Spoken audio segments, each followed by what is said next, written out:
Hello, இன்று உங்களுடன் ஒரு நிமிடம். யோவான் ஸ்நானகன் பிறந்தபோது அவர் ஏன் பிறந்தார் என்கிற செய்தி ஏற்கனவே தேவ தூதர்கள் மூலமாக யாருக்கு சொல்லப்பட்டது என்றால் எலிசபெத்துக்கும் சகரியாவுக்கும் சொல்லப்பட்டது. ஆகையினாலே அவர்கள் தேவனுக்கென்று அந்த மகனை வளர்ப்பதற்கு தங்களை ஒப்புவித்தார்கள். நான் யோசித்து பார்த்தேன், செய்த ஜெபத்துக்கு உடனே பதில் கிடைச்சிருக்கும்னு சொன்னா இவ்வளோ ஒரு பெரிய தீர்க்கதரிசி தோன்றுவதற்கு அங்கே இடம் இருந்திருக்காது.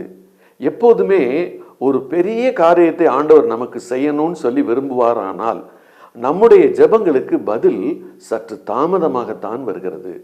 அநேக நேரங்களில் தாமதத்தை நாம் எப்படி எடுத்துக்கொள்கிறோம்? ஆண்டவருடைய இயலாமை என்று எடுத்துக்கொள்கிறோம், அல்லது நம்முடைய வாழ்க்கையிலே விசுவாச குறைவு என்று எடுத்துக்கொள்கிறோம்.